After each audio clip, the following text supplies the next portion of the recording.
Next question हमारा assignment का। ये असाइनमेंट की टेबल दे रखी है, jobs, man, find the optimal assignment. हमें इसमें भी असाइनमेंट पॉलिसी और cost of assignment find out करनी होगी। तो जैसा कि इस क्वेश्चन में अगर कुछ बेसिक बातें करें तो ये आपके मैन हैं 1 2 3 4, ठीक है। ये आपकी जॉब्स हैं ABCD। 1 नंबर वाला मैन अगर ए जॉब को चॉइस करता है तो उसकी जो कॉस्ट होगी वो 5 होगी, या मान लीजिए जो सैलरी होगी वो 5 होगी। और 1 नंबर वाला बी जॉब अगर रिसीव करता है तो उसकी कॉस्ट 3 होगी। अगर 1 नंबर वाला व्यक्ति सी जॉब रिसीव करता है तो उसकी कॉस्ट 2 होगी। और 1 नंबर वाला व्यक्ति अगर डी जॉब रिसीव करता है तो उसकी कॉस्ट 8 होगी। इसी प्रकार अगर दूसरे मैन की बात करें तो ए जॉब रिसीव करेगा तो इसकी कॉस्ट 7 होगी, बी करेगा तो 9 होगी, सी करेगा तो 2 होगी, डी करेगा तो 6 होगी। इसी प्रकार 3 मैन के लिए अगर 3 पर्सन आपकी ए वाली जॉब सेलेक्ट करता है तो इसकी कॉस्ट 4 होगी। तो हम ये चाहेंगे कि जो भी हम कंपनी में होंगे तो हमारा जो खर्चा है वो मिनिमम रहे, मिनिमम हमें कॉस्ट पे करनी हो, तो वो ही हम मिनिमम कॉस्ट इसमें निकालते हैं। और असाइनमेंट पॉलिसी में बताते हैं कि पहला व्यक्ति कौन सी जॉब सेलेक्ट करेगा, दूसरा कौन सा करेगा, तीसरा कौन सा करेगा, चौथा कौन सी जॉब सेलेक्ट करेगा। यही हम इस सवाल में देखते हैं। तो इसका सॉल्यूशन देखते हैं। सॉल्यूशन स्टेप फर्स्ट में हम करते हैं रो रिडक्शन। रो रिडक्शन में क्या होता है, पहले रो का सबसे स्मॉलेस्ट एलिमेंट टेक करेंगे, कितना है 2। अब इस 2 को इन चारों एलिमेंटों में से घटाएंगे। 2 को 5 में से घटाएंगे 3, 2 को 3 में से घटाएंगे तो 1, 2 को 2 में से घटाएंगे 0, 2 को 8 में से घटाएंगे तो 6। इसी प्रकार से दूसरी रो में करेंगे। दूसरी रो में भी कौन सा आपका स्मॉलेस्ट एलिमेंट है, सबसे छोटा 2। अब 7 में से भी 2 को घटाओ, 9 में से भी 2 को घटाओ। इस प्रकार से 2 को सभी में से घटा देंगे तो ये दूसरी रो आ जाएगी। तीसरी रो में सबसे छोटा आपका कौन सा है 4। 4 को सब में से घटाओगे तो ये आपके एलिमेंट आ जाएंगे। इसमें आपका स्मॉलेस्ट क्या है आपका 5। 5 को 5 में से घटाओगे 0, 7 में से घटाओगे 5 को 2, 7 में से 5 को घटाओगे 2, 8 में से 5 को घटाओगे तो 3। ये आपकी रो रिडक्शन आ जाएगा। फिर आपका दूसरे स्टेप में करते हैं कॉलम रिडक्शन। कॉलम रिडक्शन में क्या करते हैं, इसमें हम कॉलम का छोटा एलिमेंट सेलेक्ट करते हैं। तो कॉलम में पहले कॉलम में सबसे छोटा एलिमेंट आपका 0 है, और 0 किसी में से घटाओगे कोई इफेक्ट नहीं पड़ेगा। तो पहला कॉलम तो आपका दूसरे स्टेप में ऐसे ही आ जाएगा जैसा सेम लिखा है। इसमें आप क्या घटाओगे, सबसे छोटा क्या है 1, तो प्रत्येक में से 1 घटाओगे। 1 में से 1 घटाओगे तो यहाँ 0 आ जाएगा। और यहाँ पहले 7 था, 7 में से 1 घटा दिया, 6 रह गया। यहाँ उस टेबल में स्टेप फर्स्ट में 2 और 2 थे, 1 1 घटा देंगे तो 1 1 रह जाएगा। और अगले में यहाँ देख रहे हैं 0 0 1 2 है, सबसे छोटा क्या है 0, और 0 प्रत्येक में से घटाओगे कोई इफेक्ट नहीं पड़ेगा। ऐसे ही कॉलम हम सेम यहाँ पर नोट कर लेंगे। इस वाले में सबसे स्मॉलेस्ट क्या है आपका 3। अब 6 में से 3 घटाओ, 4 में से 3 घटाओ, 3 में से 3 घटाओ, 3 में से 3 घटाओ, जो आएगा वो हमने यहाँ लिख दिया है।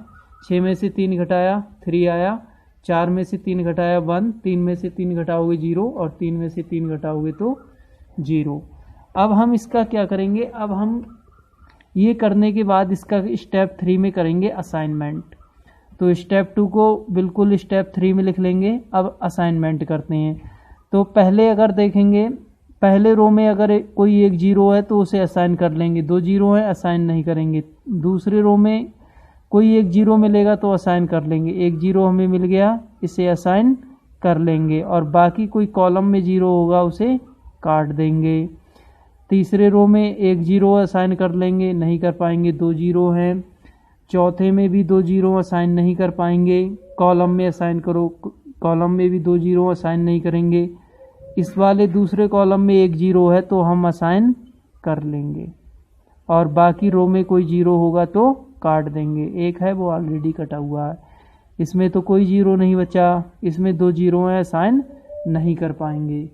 इसके बाद में कॉलम में भी नहीं। अब फिर से एक बार रो वाइज देख लेते हैं, तो इसमें कोई जीरो नहीं, इसमें भी कोई जीरो नहीं, 2 जीरो हैं, असाइन नहीं कर पाएंगे, 2 जीरो हैं, असाइन नहीं कर पाएंगे। कॉलम में देखेंगे तब भी 2 जीरो हैं, रो में देखो या कॉलम में देखो अब पर 2 ही जीरो रहे हैं, तो हम इसका असाइन नहीं कर पाएंगे। अब हम इसके लिए क्या करेंगे, जब इस प्रकार की कंडीशन आ जाती है तो हमें जो क्वेश्चन होता है उसके एक से ज़्यादा सॉल्यूशन मिलते हैं, तो इसके आपको एक से ज़्यादा सॉल्यूशन मिलेंगे। 2 zero are present in row 3 and row 4 and we get find alternate solution of this matrix. मतलब 2 या 2 से ज़्यादा भी इसके सॉल्यूशन मिल सकते हैं, अल्टरनेटिव हमें सॉल्यूशन इसके रिसीव होंगे। तो इसके आप सॉल्यूशन देखते हैं। Solution 1, solution 2। हमें इस क्वेश्चन में ऑलरेडी पता है कि इसके 2 सॉल्यूशन आएंगे, तो हमने सॉल्यूशन 1 इसका डाल दिया, सॉल्यूशन 2, और यही टेबल को सॉल्यूशन 1 में लिख दिया, इसी टेबल को सॉल्यूशन 2 में लिख दिया। और जो यहाँ पर असाइनमेंट किया है वही हम सेम यहाँ पर भी इसका कर देंगे, जो वहाँ पे किया हुआ है इसमें भी कर देंगे। ये इसका असाइनमेंट हुआ है और ये आपका जीरो कट है और ये असाइन हुआ है। अब किस प्रकार से असाइनमेंट करेंगे, देखिए रेल में समझे तो है क्या, ये 3 पर्सन है और इस पर्सन के लिए कितनी जॉबें सेलेक्ट करने का ऑप्शन है, 2। एक तो ए जॉब सेलेक्ट कर सकता है और आपकी डी जॉब सेलेक्ट कर सकता है। तो ये आपका ए जॉब भी सेलेक्ट कर सकता है, डी भी कर सकता है, 2 पॉसिबिलिटी हैं। तो हम क्या करते हैं, इस वाले में इसको हम ए वाली जॉब सेलेक्ट करा देते हैं, ठीक है। इस वाले में हमने ए जॉब सेलेक्ट करा दी और इस वाले में हमने क्या किया, डी वाली जॉब, ये वाली जॉब सेलेक्ट करा दी।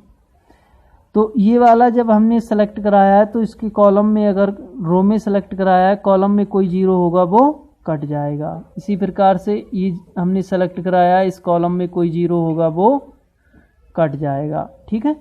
इसके बाद नेक्स्ट आ जाइए, इसमें अब 1 जीरो है, इसे हम सेलेक्ट कर लेंगे और कॉलम में कोई जीरो है वो आपका कट जाएगा।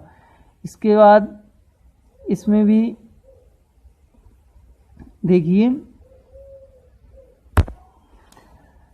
देखिए जैसे हमने ये जीरो असाइन किया, ठीक है, तो इसके कॉलम का भी हम जीरो काट देंगे, ठीक है, और इसमें जो अदर जीरो होगा उसको भी हम कट कर देंगे, कॉलम का और रो का दोनों का काट देंगे। इसी प्रकार यहाँ पर भी इसका कॉलम का भी काट देंगे और रो का भी काट देंगे। अभी तो हम जब ऑलरेडी सेलेक्ट करते थे तो एक ही जीरो देखते थे, लेकिन इसमें 2 हैं तो इसमें हम कॉलम और रो का जो असाइन करेंगे उसके ऊपर नीचे, मतलब उसी कॉलम का और उसी रो का जीरो काट देंगे। इसके बाद में हमने ये बचा हुआ, इसे असाइन कर लेंगे और इसमें एक ही जीरो बचा है, अब इसको भी असाइन हम कर लेंगे। From above table we get following assignment policy. तो एक तो असाइनमेंट पॉलिसी इस टेबल से मिलेगी और दूसरी असाइनमेंट पॉलिसी हमें इस टेबल से मिलेगी। तो इससे सॉल्यूशन 1 निकले आएगा और इससे सॉल्यूशन इसका 2 निकल आएगा। तो यहाँ पर 1 ने किसे सेलेक्ट किया है, 1 वाले मैन ने बी जॉब को सेलेक्ट किया है और 2 वाले मैन ने सी जॉब को सेलेक्ट किया है और 3 वाले ने आपको ए जॉब को सेलेक्ट किया है और डी वाले ने 4 वाले ने डी जॉब को सेलेक्ट किया है। इसी प्रकार यहाँ से 1 वाले ने बी जॉब को सेलेक्ट किया है, 2 वाले ने सी जॉब को सेलेक्ट किया है, 3 वाले ने डी को सेलेक्ट किया है और 4th वाले ने ए जॉब को सेलेक्ट किया है। कास्ट ऑफ असाइनमेंट निकाल लेंगे। बी यहाँ पर जो स्टार्टिंग में जो वैल्यू थी यहाँ से दिखा दे रहा हूँ। स्टार्टिंग में जो वैल्यू है यहाँ पर कितनी है 3, तो 3 प्लस यहाँ पर स्टार्टिंग में वैल्यू कितनी है आपकी 2, 3 + 2 यहाँ पर स्टार्टिंग पे वैल्यू कितनी है 4 + 4 और यहाँ पर स्टार्टिंग पे वैल्यू कितनी है आपकी 8 + 8, इन्हें जोड़ेंगे तो 17। इस प्रकार से कास्ट ऑफ असाइनमेंट निकाल लेंगे, इसी को मिनिमम कॉस्ट भी बोलते हैं। इसी प्रकार इसमें भी निकाल लेंगे। यहाँ पर आपकी वैल्यू क्वेश्चन में कितनी थी 3, तो 3 प्लस कास्ट ऑफ असाइनमेंट निकालने के लिए यहाँ पर जो असाइन किया यहाँ पर आपकी वैल्यू कितनी थी 2, तो हमने 2 प्लस कर लिया। यहाँ पर आपकी वैल्यू कितनी है इस वाले में 7, तो 7 प्लस कर लिया और इसमें आपकी वैल्यू कितनी है 5, तो 5 प्लस कर लिया और ऐड करने पे आएगा ये आपका 17। ठीक है।